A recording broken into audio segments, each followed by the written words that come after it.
வாழும் ராஜ் தொலைக்காட்சி என்பர்களே, என் நெஞ்சம் நிறைந்த நேயர்களே, எல்லாரும் நல்லா இருக்கீங்களா? உங்கள் அத்துணை பேருக்கும் உங்கள் ஆத்மார்த்த ஜோதிடர் நங்கநல்லூர் டாக்டர் பஞ்சநாதனின் இனிய காலை வணக்கங்கள்.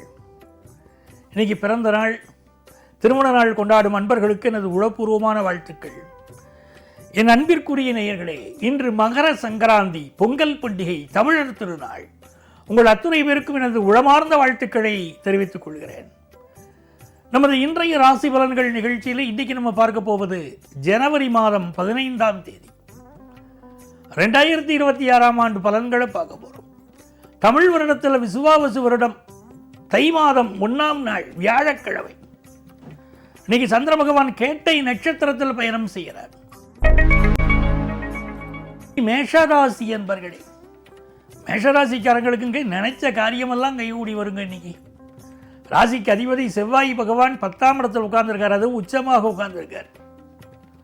ஒருத்தருடைய ஜாதகத்தில் ஒரு கிரகம் உச்சமாக இருக்கிறதுன்னா அதோடைய தசாபுத்தி வருகிற போது மிகுந்த நன்மைகளை தரும். சில பேர் கேட்குறாங்க, சார் எனக்கு எப்போ சார் நல்ல காலம் பிறக்கும் கேட்குறாங்க.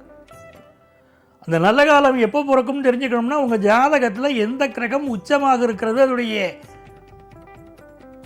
வர்க்க சக்கரங்களிலே அது எப்படி இருக்கிறது, நல்ல விதத்திலே அந்த கிரகம் இருந்தால் அதனுடைய தசாபுத்தி வருகிற போது உங்களுக்கு அற்புதமான பலன்களை தரும். இந்த மேஷராசிக்காரர்களுக்கு பொதுவாக நல்ல விஷயங்கள் கைகூடி வர வேண்டுமானால் முருகப்பெருமானை வழிபாடு செய்யணும். தமிழ் தெய்வம் முருகப்பெருமானை வழிபடுகிற போது உங்கள் வாழ்க்கை அற்புதமாக இருக்கும். இன்னைக்கு குடும்பத்திலே மகிழ்ச்சி, நல்ல வேலை வாய்ப்பு கிடைக்கக்கூடிய ஒரு செய்தி, எதிர்பார்க்கிற காரியங்கள் அனுகூலமாக முடிய போவதனால் இது ஒரு நல்ல நாளாக மேஷராசி என்பர்களுக்கு அமைகிறது. ரிஷபராசி என்பர்களே, ரிஷபராசிக்காரர்களுக்கு சந்திர பகவான் இன்னைக்கு 6வது ஸ்தானத்தில் உட்கார்ந்து இருக்கார். புதன் பகவானை பொறுத்த வரைக்கும் 8ஆம் இடத்துல இருந்தவர் 9வது ஸ்தானத்தில், இந்த மாத துவக்கத்திலிருந்தே 9வது ஸ்தானத்தில் நமக்கு இருந்து இருக்கார்.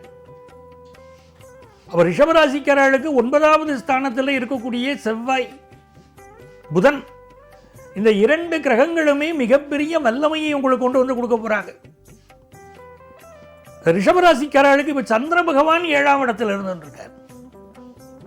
அப்ப இந்த நாள் உங்களுக்கு எப்படி ஒரு நல்ல பலன்களை தரும் அப்படின்னு சொன்னா, திருமணம் சம்பந்தப்பட்ட நல்ல செய்தி கூடி வரும். கணவன் மனைவிக்கிடையில் ஒரு அந்யோன்யம் பெருகும். வெளியூர் செல்லக்கூடிய வாய்ப்புகள் உருவாகி வரும். நிறைந்த நன்மைகள் தேடி வரும் நல்ல நாள். மிதுன ராசி என்பர்களே, மிதுன ராசிக்காரர்களுக்கு உங்களுக்கு தேவையான உணவு, உங்களுக்கு தேவையான விஷயங்கள் இன்னைக்கு கைகூடி வரும். வண்டி வாகனங்களில் போகும்போது மட்டும் மிதுன ராசிக்காரர் கொஞ்சம் கவனமா இருக்கணும். அட்டமத்தில் செவ்வாய் இருக்கார், அதனால ரொம்ப வேகமாக போறேன், ஃபாஸ்ட் டிரைவிங் போகிறேன், ஃபாஸ்ட் ரைடிங் போகிறேன்லாம் இப்போ இருக்கக்கூடாது. சிலருக்கு சகோதர உறவுகளோடு சில கருத்து மாறுபாடுகள் வந்துட்டு போகும். அதே நேரத்தில் சந்திர பகவான் 6ஆம் இடத்துல கேட்டை சாரத்தில் இருக்கார், புதன் பகவான் அட்டமத்தில் இருக்கார். உடல் நலத்தில் அக்கறை எடுக்கணுங்க, அதுதாங்க முக்கியம். மிதுனராசிக்காரர்களுக்கு நிறைய திருஷ்டி இருக்கு. உடல் நலத்தில் அக்கறை எடுக்கணும். விஷ்ணு சகஸ்ரநாமம் பாராயணம் பண்ணணும், பண்ணினால் நல்லா இருப்பீங்க.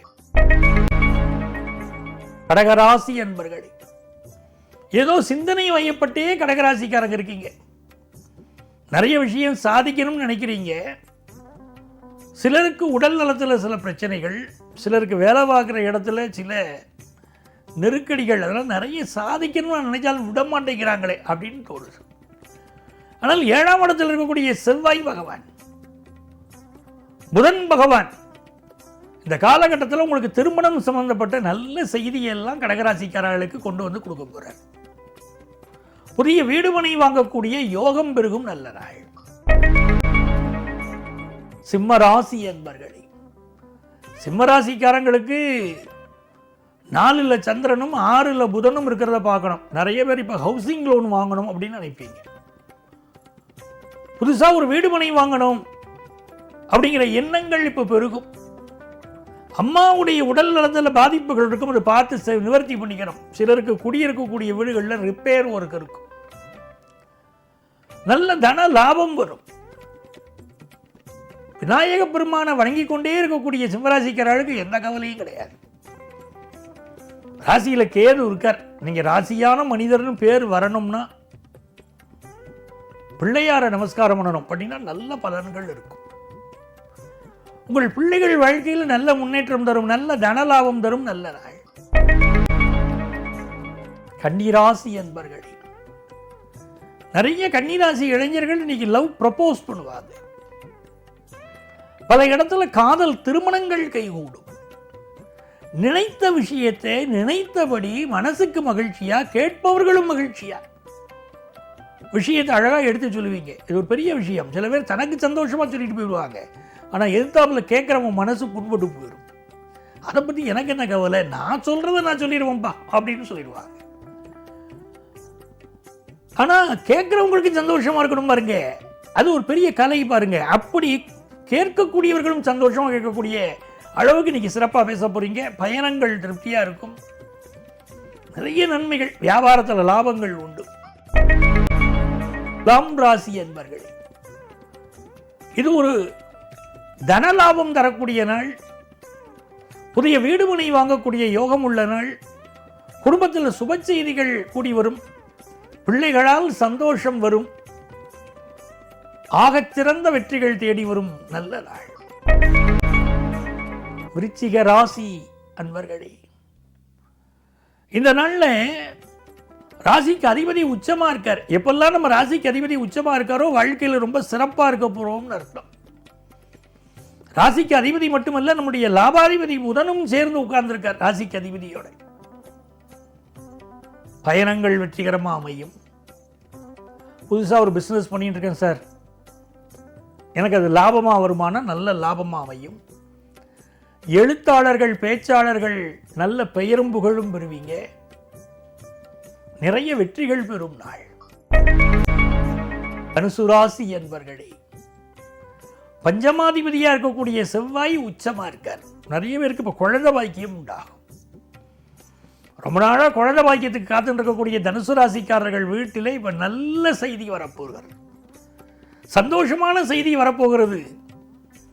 நல்ல குழந்தை பாக்கியம் வரப்போகுது. அதே மாதிரி பூர்வீக சொத்து கிடைக்காதவங்களுக்கு பூர்வீக சொத்து கிடைக்கும். பிசினஸ் லாபம் திருப்திகரமா இருக்கும். படிக்கிற மாணவர்களுக்கு கல்வியில நல்ல அபிவிருத்தி உண்டு. மகர ராசி என்பர்களே, லாபாதிபதி ராசியிலே உச்சமாக இருப்பது ஒரு யோகம். பூமி சம்பந்தப்பட்ட யோகத்தை இப்போ நீங்க அனுபவிப்பீங்க. நல்ல புதிய சொத்து வாங்கக்கூடிய யோகம் வரும். நீங்க ஒரு சைட் விசிட் போயிட்டு வருவீங்க. புதிய சொத்து வாங்கலாம் நினைப்பீங்க. நண்பர்களுடன் பேசுவீங்க, உறவுக்காரங்களோட பேசுவீங்க. வெளியூர் வெளிநாட்டு வாய்ப்புகள் கூடி வரும். கலைகளில் ஈடுபாடு கூடும். வியாபாரம் தொடர்பான ஒரு நல்ல செய்தி வந்து சேரும். கும்பராசி என்பர்களே, இது நன்மையான ஒரு நாளாக உங்களுக்கு அமைகிறது. ராசியில் இருக்கக்கூடிய ராகு பகவான் நிறைய எதிர்பார்ப்புகளை உருவாக்கி விடுவார். எதிர்பார்ப்புகளை உருவாக்கி விடுவார். உங்கள்கிட்ட அத்தனைக்கும் ஆசைப்படுங்கிறார் ராகு பகவான். சந்திர பகவான் 10ஆம் இடத்தில் இருக்கார். புதன் 12இல் இருக்கிறார். சிலருக்கு வேலை மாற்றம் ஏற்படும். சிலருக்கு வேலை சம்பந்தமான வெளியூர் பயணங்கள் கூட இருக்கும். பிசினஸ் தொடர்பான பயணங்கள் இருக்கும். மகிழ்ச்சி பயணங்கள் இருக்கும். நல்ல நல்ல விஷயங்கள் கூடி வரும் நல்ல நாள். மீனராசி என்பர்களே, இந்த நாளில் புதன் பகவான் நமக்கு லாபத்தில் இருக்கிறார். ஆன்லைன் பிசினஸ் பண்றவங்களுக்கெல்லாம் இன்னைக்கு நல்ல லாபம் உண்டு. நீங்க எதிர்பார்க்கிற ஒரு நல்ல தகவல் கூடி வரும். பிள்ளைகளால் மகிழ்ச்சி வரும்.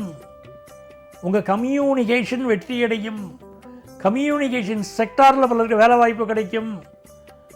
தேர்வுகள் சம்பந்தப்பட்ட நல்ல செய்திகள் வந்து சேரும். ரொம்ப மகிழ்ச்சியான ஒரு நாள். அன்பர்களே, நாளைய பதிவில் மீண்டும் சந்திப்போமா?